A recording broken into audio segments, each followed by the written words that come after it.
Hi friends, welcome to my channel our Bollywood. Bigg Boss के घर से latest खबरें क्या आ रही है और बिग बॉस के कल के एपिसोड में क्या हुआ? क्या बिग बॉस ही ये खेल खेल रहे हैं जो कंटेस्टेंट को खेलना चाहिए?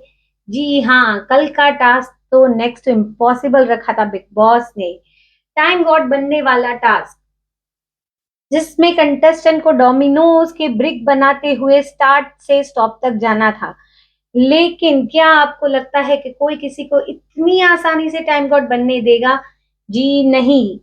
ईशा, जो इस टास्क की संचालक थी, उसने पूरा जोर लगा दिया कि जो उसके ग्रुप के बंदे हैं वो ही ये टास्क जीते। लेकिन यहाँ पे ईशा भी फेल होती हुई नजर आई। और अगर बात करें तो फिर बिग बॉस ने ही खुद बोल दिया, ओके, ये टास्क ऐसे तो होने वाला नहीं है, तो मैं अपने गेम के रूल चेंज कर देता हूँ। बिग बॉस ने गेम के रूल चेंज किए और फिर जो दो कंटेस्टेंट के बीच में ये लड़ाई हुई टाइम गॉड बनने की, वो है दिग्विजय और रजत। इस टास्क की अगर मैं बात करूं तो करणवीर मुझे कहीं भी टास्क में एक्टिव नजर नहीं आए। जी हाँ, चुम और शिल्पा जी करणवीर को डिफेंड करती हुई नजर आई, करणवीर के लिए ही जैसे कि ये टास्क खेल रही थी ये नजर आई। लेकिन करणवीर हमें कहीं भी एक्टिव नहीं दिखे।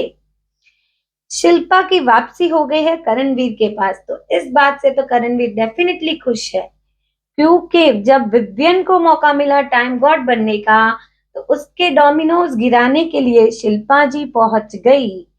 तो क्या शिल्पा जी अब एक बेटे को छोड़ के दूसरे बेटे के पीठ पे खंजर भोंकने वाली है?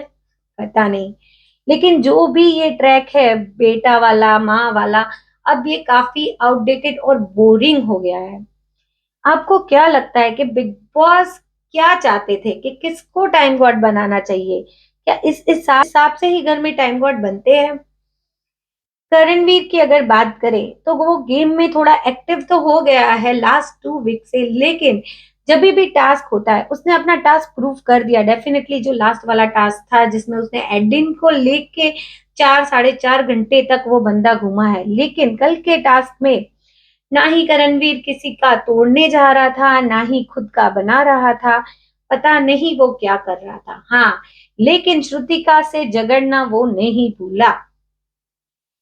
कल की बात करें तो श्रुतिका और चुम, जी हाँ, दो बेस्ट फ्रेंड्स, कभी मिलती है कभी झगड़ती है, लेकिन कल के एपिसोड में वापस से झगड़ा हो गया है चुम और श्रुतिका के बीच में। और ऑब्वियसली कौन है वजह दोनों के बीच में झगड़े की? द करणवीर। क्या पूरा शो करणवीर के ही इर्द गिर्द घूम रहा है? पूरा शो क्या करणवीर के ही इर्द गिर्द घूमने वाला है? ये तो हमें आगे के हफ्तों में पता चल जाएगा। ऐसा बोला जा रहा है कि विवियन है द बिग बॉस का लाडला, लेकिन बाहर से तो हमें लग रहा है कि करणवीर इज द लाडला, क्योंकि पूरे एपिसोड में उसको लाइमलाइट ज्यादा मिलती है, बिग बॉस उससे ही ज्यादा बातें करते हैं, उसे सिंपैथी भी बहुत ही मिल रही है कि शिल्पा ने उसके साथ ये किया। बाहर सिलेब्स भी सारे करणवीर के लिए ही रूट कर रहे हैं। तो ट्रॉफी के नजदीक हमें अभी तो विवियन के साथ साथ करणवीर के भी बहुत हाई चांसेस नजर आ रहे हैं। नेक्स्ट टाइम गॉड की बात करूं तो रजत बन गए हैं टाइम गॉड। तो क्या बिग बॉस रजत को ये पावर देंगे कि आप किसी एक को सेव कर सकते हो? अगर ये रजत को पावर मिली तो कौन सेव होगा हम सबको पता है। जी हाँ, रजत डेफिनेटली सारा को ही सेव करेंगे। और अगर सारा सेव हो गई तो घर कौन जाएगा, कशिश या शिल्पा? लेकिन शिल्पा तो अभी घर नहीं जाएगी, क्योंकि उसके तो 10 हफ्ते कंफर्म है बिग बॉस घर में। तो क्या कशिश घर चली जाएगी? आगे ये तो मैं आपसे शेयर करूंगी आगे। और अगर नई बात करें तो कल के प्रोमो में हमने देखा अनुराग कश्यप घर आए हुए हैं, श्वेता सिंह घर आई हुई है, वो कंटेस्टेंट से बातें कर रही है। अनुराग कश्यप ने शिल्पा और विवियन से बातें शेयर की है। विवियन को ये सवाल पूछा गया कि आपको लाडला लाडला क्यों बोला जाता है, आप घर को मिस कर रहे हो, आपको कैसा लग रहा है कि कुछ अनजान लोगों के साथ रह के आपको 3 महीने साथ रहना है? उसका विवियन बहुत ही स्मार्टली आंसर देते हुए मैं नजर आए कि लाडला टैग तो इसीलिए मुझे कहा दिया गया है क्योंकि मैं चैनल की, कलर्स चैनल की, और मैं बहुत ही लॉयल रहा हूँ। मुझे दूसरे चैनल्स ने बहुत ही ट्राई किया, लेकिन मैं कलर्स के साथ स्टिक रहा। ये मेरी लॉयल्टी है, इसीलिए कलर्स वाले मुझे लाडला कह रहे हैं। बात तो सही है विवियन की, लेकिन विवियन की गेम क्या है अभी घर में?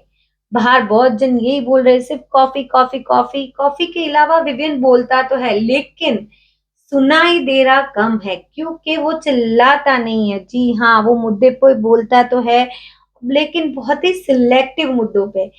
ही इज वेरी स्ट्रेट कि भाई जिस मुद्दों में मेरी बात नहीं हो रही है मैं वहां जाके नहीं बोलूंगा, लेकिन जहां मेरी जरूरत है मैं वहां डेफिनेटली बोलूंगा। लेकिन विवियन आपको और फ्रंट फुट में आना पड़ेगा गेम खेलने के लिए। वहीं शिल्पा से पूछा कि आप अपने रिश्तों के बारे में घर में बताइए, बाहर की बातें की शिल्पा के साथ। शिल्पा ने ये भी बताया कि मैं अपनी बहन को घर में बहुत ही मिस करती हूँ। लेकिन जो सबसे इंटरेस्टिंग बात हुई वो है अविनाश की। जी, श्वेता सिंह उनसे पूछती हुई नजर आई कि क्या आपकी बाहर कोई गर्लफ्रेंड है और सिंह साहब की बेटी के साथ आपका क्या रिश्ता है? तो अविनाश सफाई देते हुए हमें नजर आएंगे कि नहीं, me and Isha just friends, very good friends. लेकिन हमें कई कई झलकियों में उनकी फ्रेंडशिप थोड़ी ज्यादा नजर तो आती है। हालांकि अभी तक दोनों में से किसी ने एडमिट नहीं किया है। अगर अविनाश की गर्लफ्रेंड है बाहर, तो क्या ये गेम में आगे बढ़ने के लिए उसका कोई नया प्लान है? वो भी हमें जल्दी पता चल जाएगा। और आपका क्या कहना है चुम की गेम के बारे में? जी, कल अगर हमने देखा तो चुम वैसे तो सारे टास्क में बहुत ही एक्टिव रहती है, लेकिन कल के टास्क में तो उसका एग्रेशन नेक्स्ट लेवल का ही था। हालांकि वो करणवीर के लिए खेलती हुए हमें ज्यादा नजर आती है रदर देन खुद के लिए। अगर चुम ने अपने खुद के लिए खेलना शुरू कर दिया तो चुम के भी चांसेस हमें बहुत ही ज्यादा नजर आते हैं, क्योंकि एक तो उसका स्वीट नेचर है, वो किसी के बारे में ज्यादातर गलत नहीं बोलती है, वो ना ही इतना बड़ा प्लानिंग प्लॉटिंग करती है, जो है वो अच्छी दिल से वो नजर आती है। गेम भी खेलती है, टास्क भी खेलती है, लेकिन वो सब किसी और के लिए करती है। अगर वो खुद के लिए करना शुरू कर दे तो चुम हमें बहुत ही पसंद आएगी आगे। बात करें दिग्विजय की, तो कल के टास्क में दिग्विजय और रजत को जो चांस मिला था, डेफिनेटली उसमें नजर आ रहा था कि रजत बहुत भारी पड़ रहा है दिग्विजय पे। क्यों? क्योंकि रजत के समीकरण ही इतने सारे हैं घर में। मोस्ट ऑफ द कंटेस्टेंट्स रजत को चाहते थे टाइम गॉड बनाना, और दिग्विजय के साथ 3 जने थे, शिल्पा, करण और चुम। जी हाँ, डेफिनेटली उनका ग्रुप उनको तो सपोर्ट करेगा ही। यहाँ पे एक दोस्ती है विवियन, ईशा और अविनाश की, जो तीनों अपने लिए अपने आप अपने तीनों में से किसी को भी बचाने के लिए सारी हदें पार कर सकते हैं, चीटिंग कर सकते हैं, संचालक बन के झूठ भी बोल सकते हैं। और वहीं सामने है करण का ग्रुप, जिसमें ना किसी को गेम समझ आती है, या फिर गेम समझ आती है तो फिर वो मुंह से कुछ और बोलते हैं, एक्शन कुछ और होता है। लेकिन कल के एपिसोड में हमें ये भी नजर आया कि करण शिल्पा और चुम को गेम समझाते हुए नजर आए, और उसकी वजह से ही जो टाइम गॉड का टास्क हुआ उसमें शिल्पा और चुम ने विवियन और अविनाश के डोमिनोज बनने ही नहीं दिए। हालांकि अविनाश को तो नजर आता ही, लेकिन विवियन के भी डोमिनोज शिल्पा ने नहीं बनने दिए। तो लगता तो है कि अब शिल्पा गेम में आ चुकी है, अब उसे समझ आ चुका है कि उसको करणवीर की साइड रहना है। आज सुबह ही जैसे कि लाइव फीड में हमने देखा, एक दही के ऊपर झगड़ा शुरू हो चुका है। कौन किसका था दही? शिल्पा और चुम का दही था। कौन कौन झगड़े? करणवीर, दिग्विजय, अविनाश और विवियन। जी हाँ, दही के लिए बहुत बड़ा घर पे झगड़ा हो चुका है। आज के लाइव फीड में और क्या लेटेस्ट आएगा या फिर क्या नई न्यूज आएगी बिग बॉस से जुड़ी हुई, वो मैं आपके साथ शेयर करती रहूंगी। लेकिन उससे पहले प्लीज मेरे चैनल को सब्सक्राइब कर दीजिए और इस वीडियो को लाइक कर दीजिए। बाय।